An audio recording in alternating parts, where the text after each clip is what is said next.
um, outside, cooler, so to speak. And I've got my windows open so I can literally hear a squirrel in a tree crunching away at some nuts right now. I could also hear bugs and birds chirping, and it's really peaceful where I'm at. So I'm hoping wherever you are right now is also peaceful, and then I hope also that you have nature nearby, so that you're feeling grounded and feeling connected to the natural world. Um, I guess I'll start by saying I live in what is now a town called Silver Spring, Maryland, which is right outside of what is now called Washington, D.C. by many people. But this is Algonquin territory. There's a number of different tribal communities that call this place home, or have called this place home before. And it's a humbling experience to be here in this space. So I'm curious to know the folks that are here with us. Where do you all live? What towns or cities do you live in? If you want to come off mute and shout it out, that'd be great. Shinnecock. Shinnecock, Same, Shinnecock. very good. Yep, same neighbors. Shinnecock, Shinnecock's in the house. Very good. So when you leave Shinnecock and you go into Southampton, um, or other places around the country, if you travel to other towns on what is now Long Island or other cities, New York City or other places, what are some of the maybe literal signs that you see as you enter a town? Um, what does the town say? Like the town of Southampton, I think it says established in 16 something, maybe 17 something. I can't remember the date. But what does that look like for you? What does those sounds signs say usually?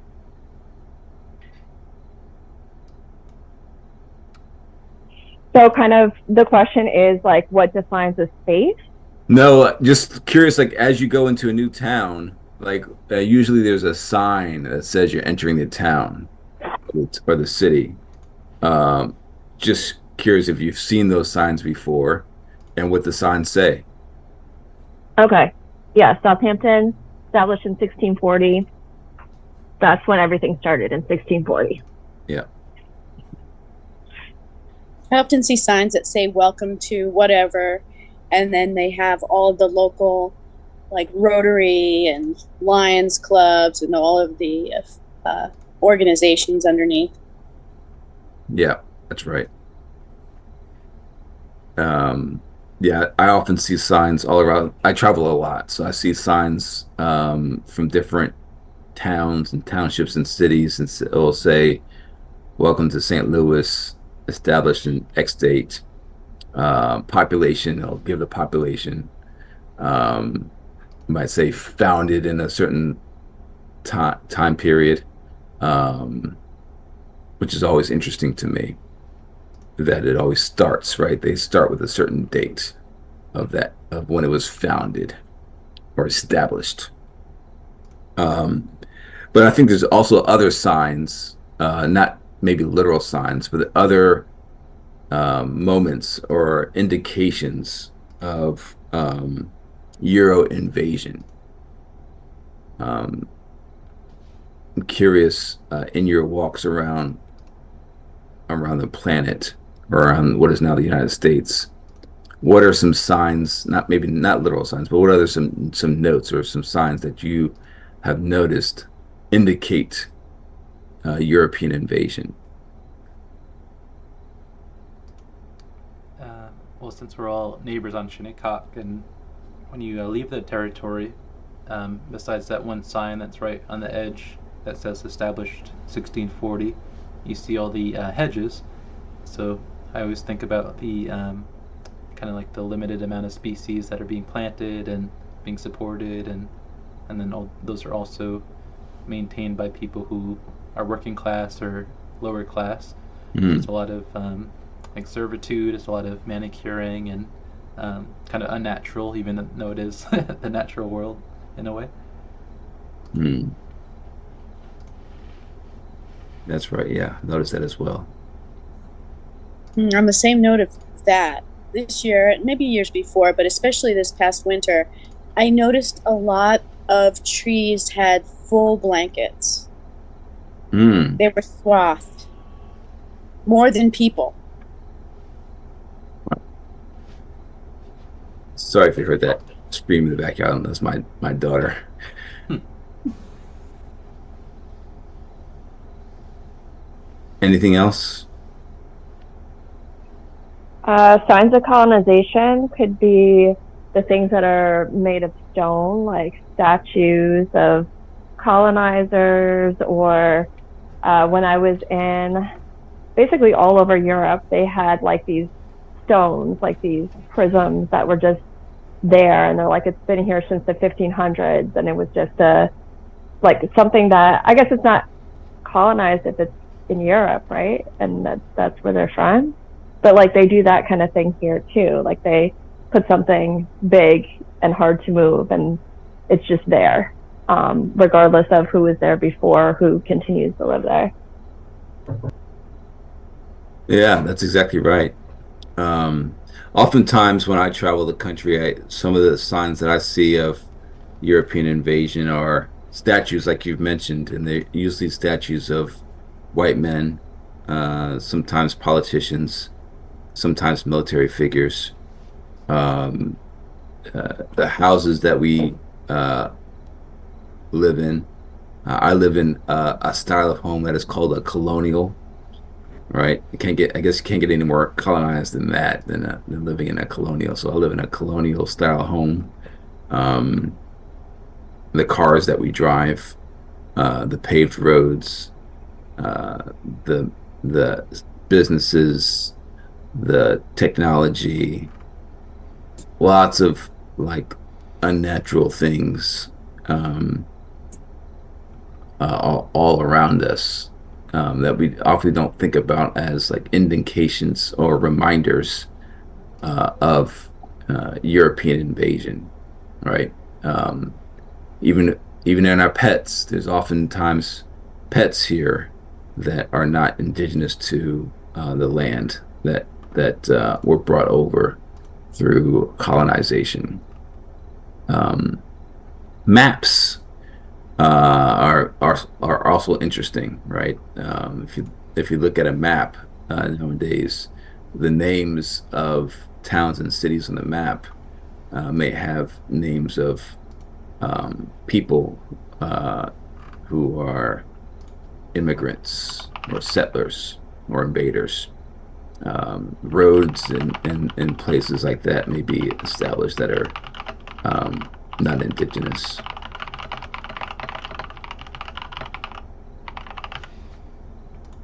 I saw Denise come off mute. Denise, did you want to add something? Oh, she went back on mute. No, I just was playing around with my phone. Okay. Sorry. Well, welcome. It's good to have you. Thank Well, you. Good to be here. we're just having conversations about things that we notice to be in and around us that are indications of European invasion, from the naming of towns, roads, signs, schools, the actual architecture, um, statues, um, history books, uh, lots of things um, establish that what I guess the message oftentimes is what is important was created with European um, creation, right? So the town of Southampton was founded in 1640, and for many people that live in the area, that is the importance, right? They're saying that what's important was 1640 and after. Anything prior was not important, right? So the 20,000 years prior to that was not important. And things from like the names of streets, um, and many other things that we could think of, um, all tell memories of European invasion and after, and denote those things of as things of importance, and eliminate anything else as unimportant. So um,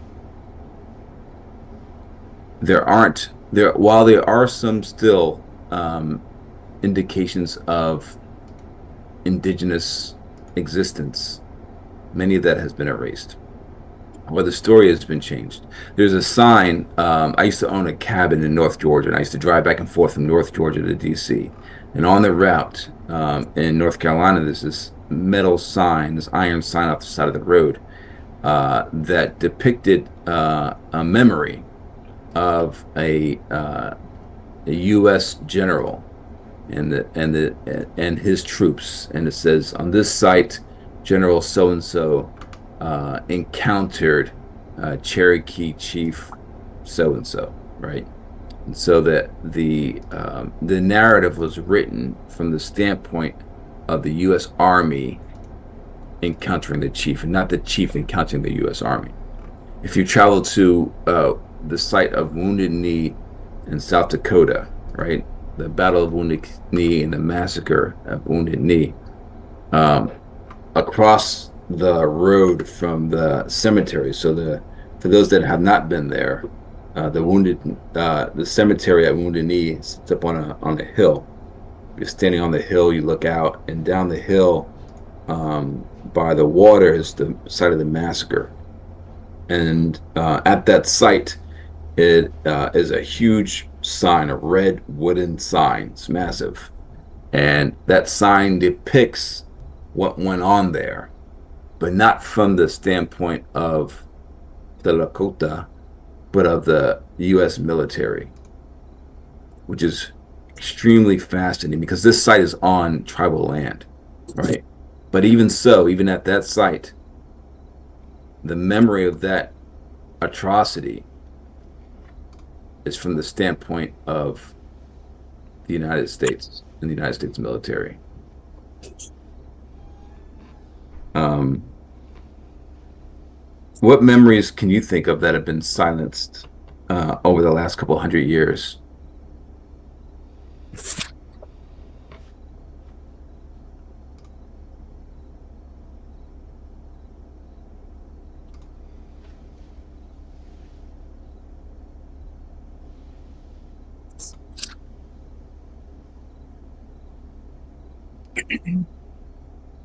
I think it depends on who you're talking to or which conversation, because there's so many people, that I run into doing different talks that always say, "Oh, I didn't even know there was a reservation here. What are you talking about?" Mm. So if they don't know there's a reservation, then they don't know anything about the first people at all. It's very true. I hear that a lot too when I go places. They're like, but there's no reservations on Long Island, right? Like, where are you really from? I'm like, oh man. And it's kind of funny because, like, if you grew up in New York State, isn't it a requirement to learn about Native people of New York? Mm. Or is it just, like, is there anything about Shinnecock, or is it just kind of Haudenosaunee information? It's mostly Haudenosaunee unless you you happen to end up with a teacher, or you just happen to end up with a school that has Native people teaching, or a principal. And then after that, it's just, go on. But I guess, like, just in Southampton, that whole thing where they're trying to bring back the language in the high school. So I don't know. It's like we've teaching in the school district. We've had different attempts on teaching the history of Shinnecock, and I know Lisa Bowen was instrumental and kind of as a library teacher. She worked with several people from Shinnecock to do some curriculum writing, and it was on the Southampton School website for several years, and a few years after she left and retired. And she told me recently now it's not even there anymore. So Hmm. that's an erasure. So I don't know, maybe they'll be forced to bring it back or whatever. Hmm.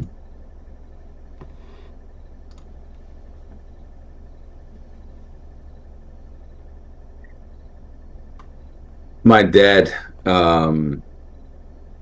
uh, many years ago, started working on a PhD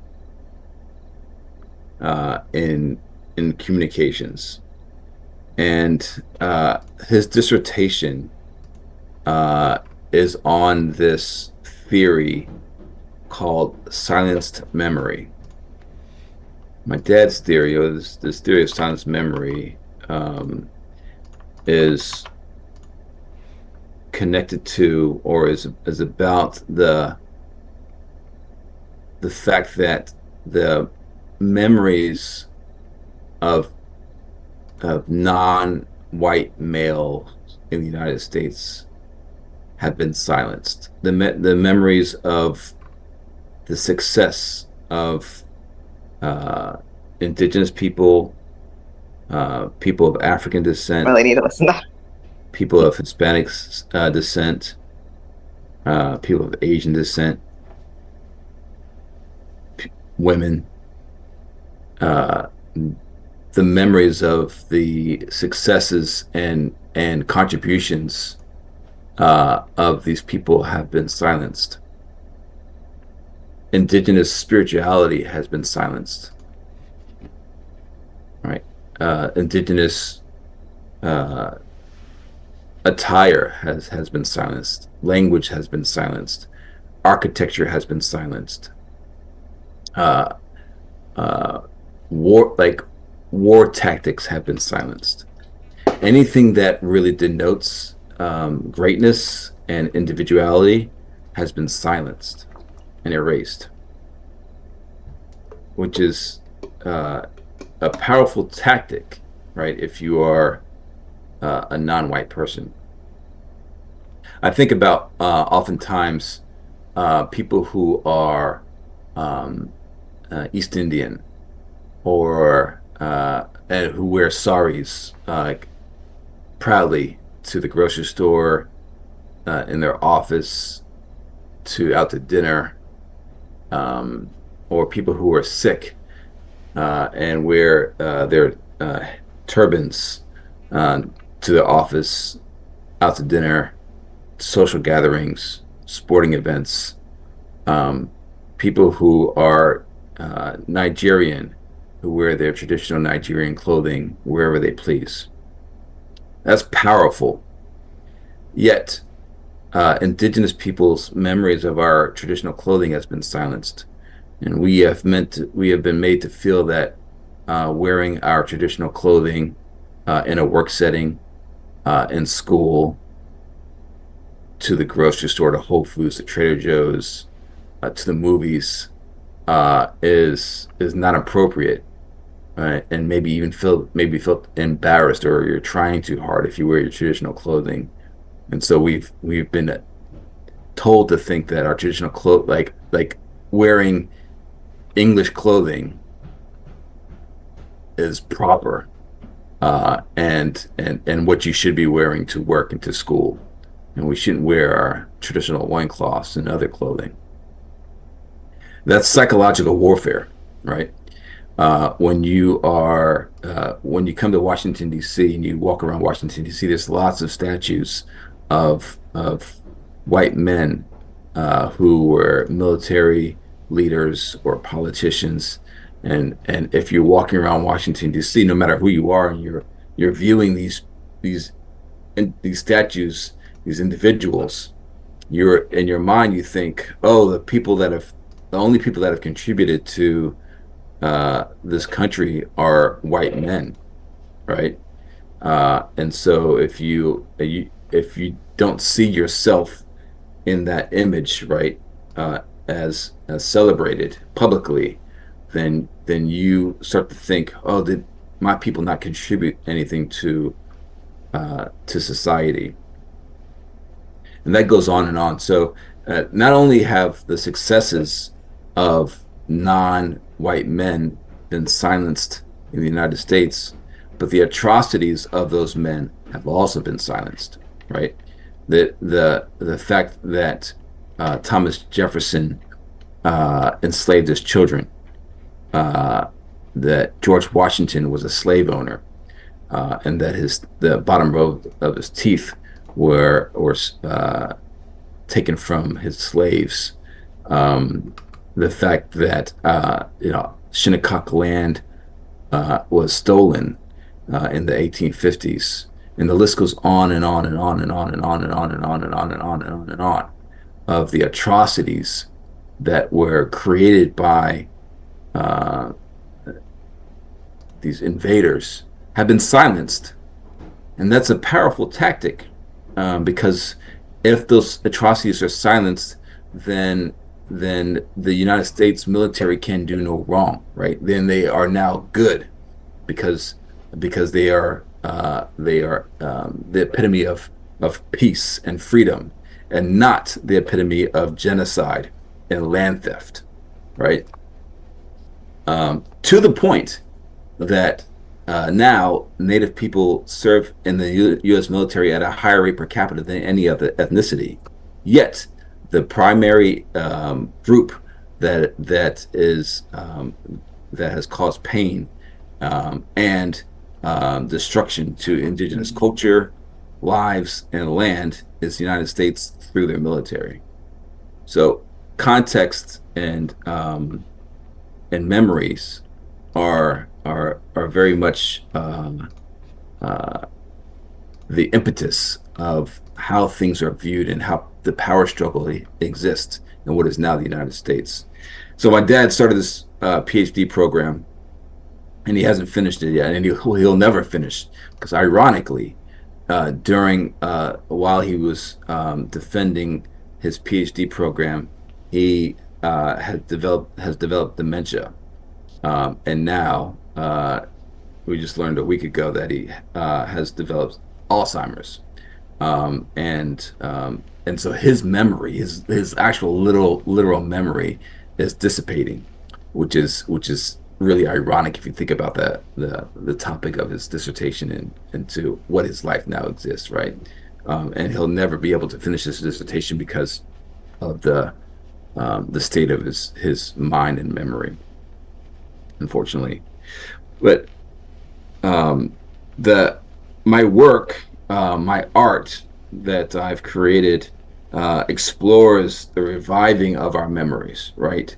And because it's important to me that the seven generations that come after us know who we are, and we if we can reinvigorate those memories, then that makes our seven generations stronger and healthier, right? Um, and uh, it's it's um, it's really an honor, and I'm humbled to have this ability to do this work. Many of you all know what ledger art is. For those that may be listening and that are unfamiliar with ledger art is a style of art that was created by tribal communities in what is now called the Plains area. So out in South Dakota, North Dakota, Iowa, those folks out in that region, they would create art at the time before colonization. They would create art on animal skin, right? And they would paint on animal skin. Whether mostly times women would paint geometric shapes, and men would paint depictions of war. With um, the colonization and the adoption of paper, um, tribes used to acquire old ledgers from accountants and bookkeepers and use those old ledgers as canvases, and create art, beautiful story depicting art on those ledgers. And that art is now called ledger art. Well, I work in a similar format, and I didn't think of this when I started doing my work. But I years ago started to acquire building plans and maps and drawing on these building plans and on these maps things that I felt were important or stories that I wanted to tell. And someone, not myself, commented, "Oh, this reminds me of an architectural lens on ledger art," which I thought was pretty interesting. So what I like to do is I like to study architecture and dwellings from communities from all over the world. And I started this series where I will draw traditional dwellings on building plans or blueprints or maps, right? So the building plans and blueprints and the maps are indicators of the modern world, the Western world, right? So colonial homes and malls and churches and other buildings. Um, and I've decided to um, acquire these building plans and draw or paint on top of them um, traditional structures from tribal communities around what is now called the United States.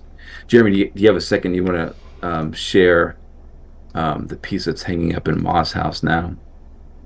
So I have this is an example of one of the pieces that I created a few years ago through a fellowship in Philadelphia through We Are the Seeds.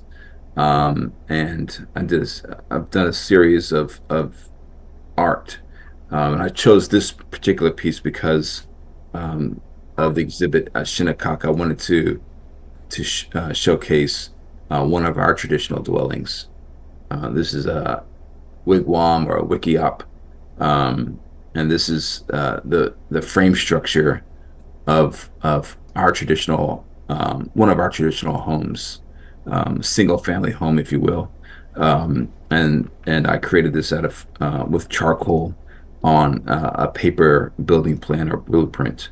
And it's really special to me because like I think oftentimes in the architecture space we negate how brilliant traditional dwellings are.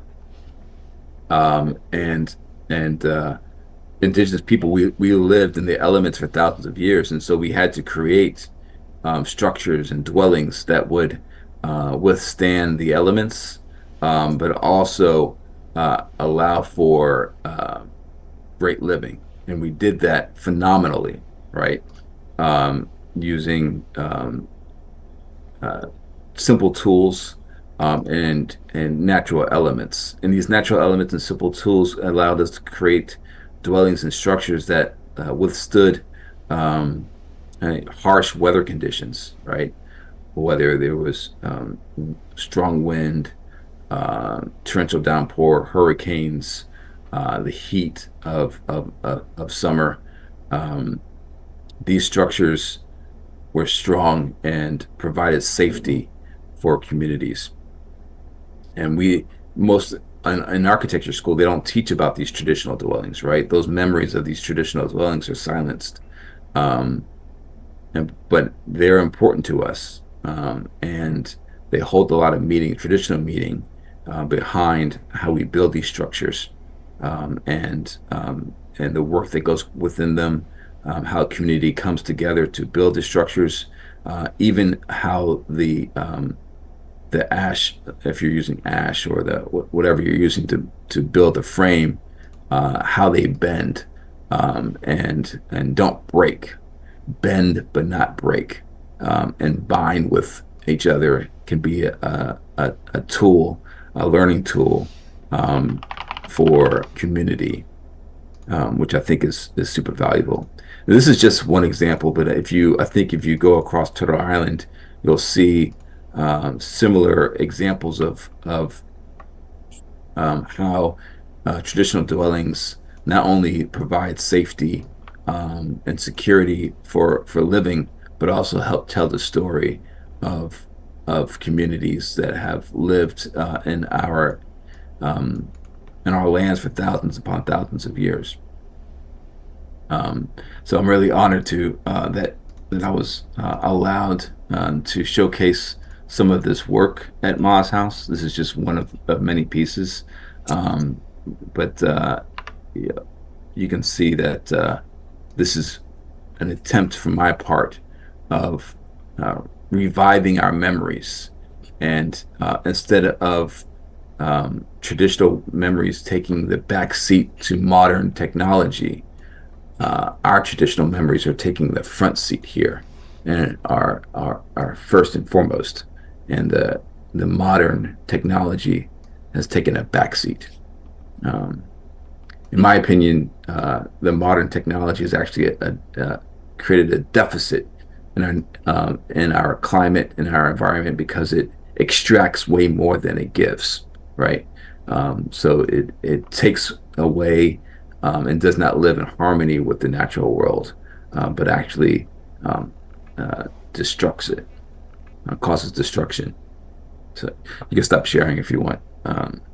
Jeremy, thank you. Um, so that's a bit about the art that I've embarked on. Um, the I also use maps because I want to tell the story of our traditional spaces before they were highways and paved roads. Um, if you study New York and Long Island, you'll find that a lot of the roadways uh, are ancient, right? Montauk Highway uh, was once a trail from what is now Manhattan all the way to Montauk, literal trail through the woods that our ancestors used to run between the eastern end of Long Island and what is now Manhattan to trade, to visit other communities, to fish, to do all sorts of things. But we used to literally run on that trail, and then it's now a paved highway down Long Island. There's many roads in on Long Island, New York, all across the United States that have stories, thousands of years of stories of indigenous use and purpose and memory. Um, and if we're still, those memories will come back to us, and we can celebrate those memories and use those memories um, to support the seven generations that are coming after us, to be healthy generations, um, and and to thrive and to regain the memories that have been silenced by those powers. I'm running my mouth, but I'll pause here as we're about 15 minutes to the top of the hour to see if anyone has any comments or questions.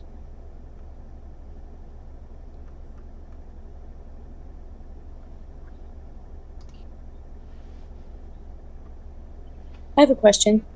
Do you have any preferred mediums? Thank you for the question. It's a good question. When I do this work on um, building plans and on maps, I like to use charcoal. Um, Just I don't know why. I think it's because I like to have my hands dirty, um, and so it allows me to kind of work in that space. But if I'm using like a canvas as a background, I often will paint in acrylics or oil. But I really like drawing. I think it may be because I like design. Um, And so I often use charcoal for some of that work. Thank you. That was really interesting. I'm trying to remember all the way back.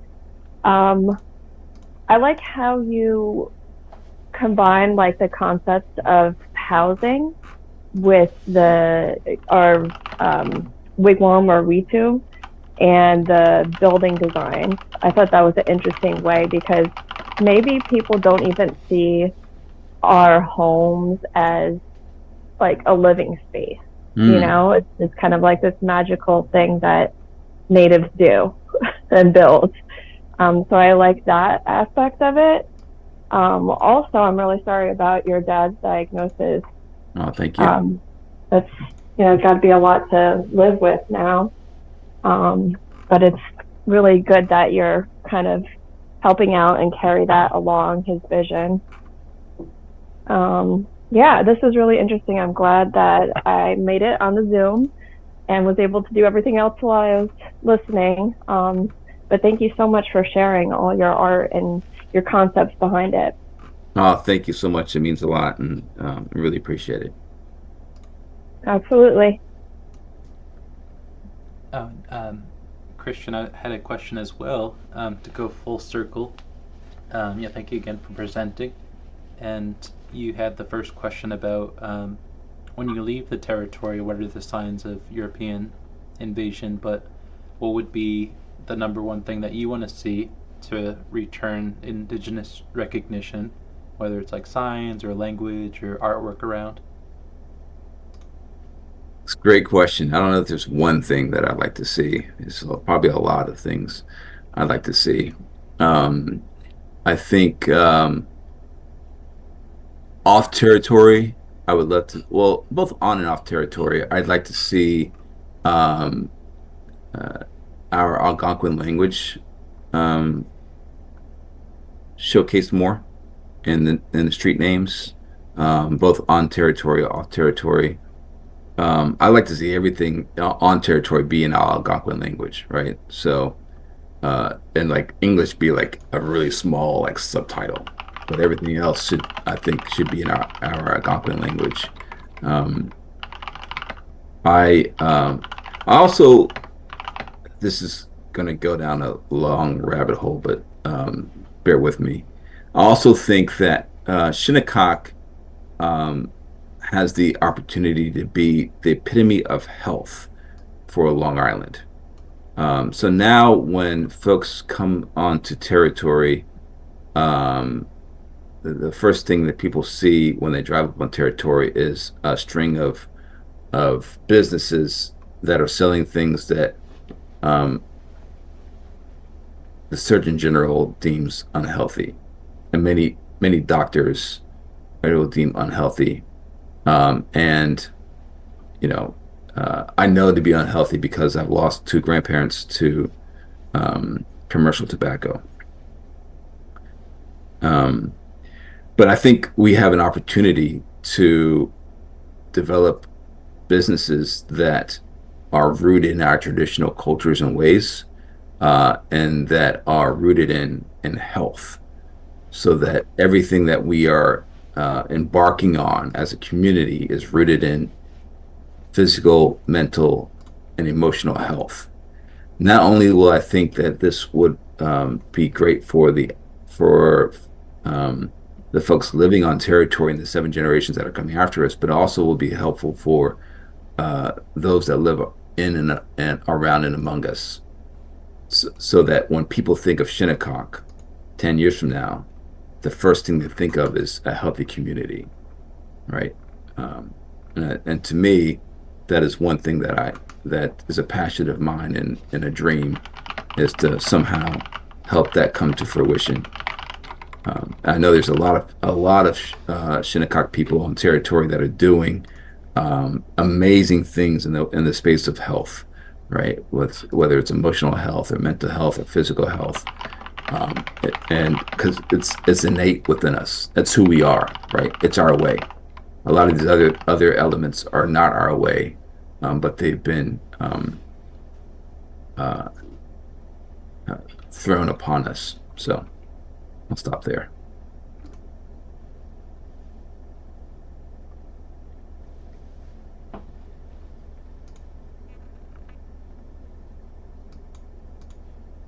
I just wanted to jump in there.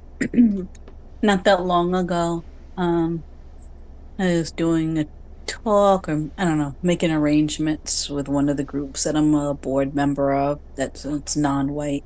I mean, it is white group, and I talked like you're speaking about the seven generations, and so I said that. Said, "Oh, we always look forward to the seven generations and think of the children, children, children." And so then she said, "Well, why is it seven generations?" So then I had to do my own because I was like, I just always heard seven generations and no one has asked me why. Mm. So then I went ahead and I kind of did some research on it. But I was just wondering if you had any further. If you tell me what you know, then I will tell you what I know. Um, the seven generations, I um, I believe stems from Armadean practices, and the way that we think about the um, how what sustainable means for us. Um, I can't really recall exactly why seven is chosen, but I think it has to do with the length of time between the generations and the proof that that number of people will equates to like a a sustainable cycle. Mhm. Um, so if we can create success for seven generations, then that model will sustain for the next seven generations. Like it's almost like a proof of concept. So if we can make it happen for seven generations, we can definitely make it happen for the next seven. But Mhm. I'm open to other other knowledge about why it's seven generations. I, what I learned, and just on Shinnecock, looking at Shinnecock itself, is that we have some families, not everybody, has longevity. Maybe it's because there's so many who, very young, young parents, and then long lives. So we could have five generations just among, people have grown up here, Mm, and almost six. Some may have almost made six, but it's seven because the seventh, or maybe it's somewhere in the middle with a five. So it's a two older generation. So you would know, your parents and grandparents. And then if you become a grandparent, then you would know the next two generations. So it's somehow that maybe you won't quite reach you won't know personally that seventh generation. So it's like all those others, all those six others, five or six others will have known each other. Yeah. And like passed mm, down information mm, to each other. And that's why you have to look out for that seventh, because they might not know anyone, or they might have papers, or they might not have a grandfather who did a dissertation, to read, or they might not have the family Bible to look at. So that's mm. why. That makes sense. Yeah, thank you for sharing that. Mhm. Kelly did ask, for those that can't see, Kelly asked a question in the comments. She says, as you also work in the energy space, do you find your art is helping to inform how to incorporate indigenous knowledge for transitioning away from fossil fuels in order to make changes for climate adaptation? It's a good question, Kelly. Thank you for the question. I hadn't thought about the connection between my art and my day job. For those that don't know, I work in renewable energy as a day job. Um, uh, and I hadn't thought about a connection there between my art and my day job until just now.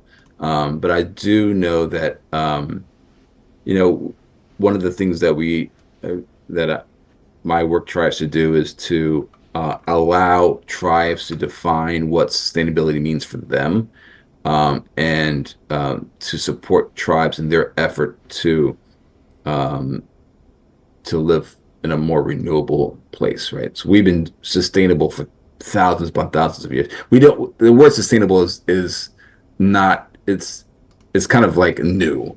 We've been doing this work. It's just called living, right?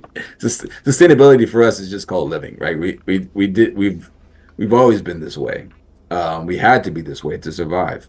But now, like with like philanthropy and all these other academia, there's now a word that's called sustainability, and now it's like to your point, like fossil fuels and renewable energy is kind of the new thing. Um, but I think, what we try to do is allow tribes to tell their own story, and which is important because with over 600 tribes in the United States, each tribal nation's story is different, right? Their memories are their memories, and their work is their work. So, what I try to do is just to support um, tribal nations in developing their own story and model. I also wanted to lift up a fellow tribal member, um, Sequoia Hunter Kujet, who is an interior designer and is embarking on this style of interior design called regenerative design. And in regenerative design, to Hanish's point, regenerative designers uh, don't don't embark on design on a community or on a space. They actually study a community and work with the community to develop design within the community, so that when you walk into a room, you are feeling the community and it feels cohesive and it feels like it's part of the community and built with the community instead of built on the community or for the community, right? So, we often don't think about things when we walk into different rooms in our homes, when we walk into office spaces, libraries, school. Like if you walk into a classroom, you walk into a restaurant, we don't often think about the design of the space and how we feel walking in and out of that space and not existing in that space. Well, regenerative design kind of thinks that way and uses indigenous concepts to create more of a holistic approach to that interior space, interior design. Um, and that's sort of the work I'm trying to showcase in my work, is that the design that indigenous people create, we created from a space of purpose and community, and I think that's a healthier way to live, right? If you're designing in that space, even in our own homes, right? If we design in a space that feels connected, I think we will have a healthier environment, a healthier psyche, a healthier aura.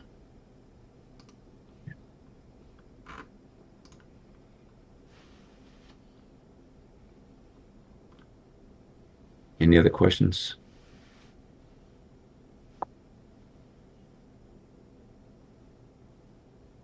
I was just going to say, I think that it's great that the subject matter that you bring forth in your art is the wigwam.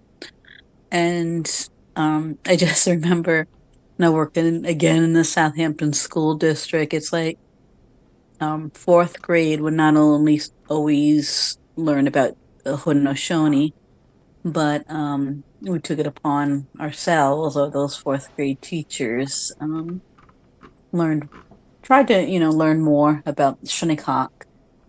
Um, but when the kids would go in home and do a diorama, they'd still come back with teepees. So it's like, I Sure. don't know, it's just so crazy and nutty, and it's just so conditioned.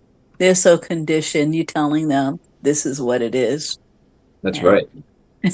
I'll, I'll share a few other pieces while I have you. I'll actually, let me see. I think I need to take off the blur off my video here.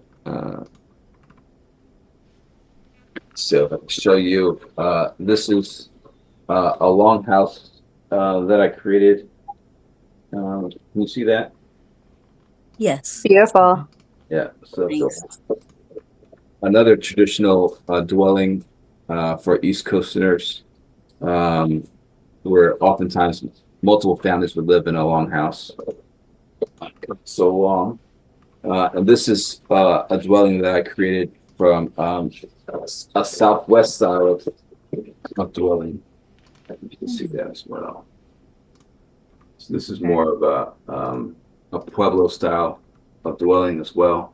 So like I said, I like to study different communities and incorporate the art of various communities or the design structure from various communities in my art. So with that, I know we're at the top of the hour. Um, it's been really an honor to chat with you all and to engage with you all this evening. Thank you for your patience in listening to me ramble on. Thank you for your great questions and your participation. I've learned some things. I've been enlightened, and I've enjoyed your presence. So, and thank you, Jeremy and Moz House, for having me. It's been an honor, and I'm really grateful for you including me in this. Oh, thank you, Christian, and thank you everyone for hopping on. This will be on YouTube if you missed the beginning. I also wanted to mention tomorrow we're having the printmaking workshop tomorrow. We have 2 seats left. We're also going to be at the church in Sag Harbor this Sunday, 12 to 4. And we're hoping we'll see Christian in person at this Labor Day weekend powwow.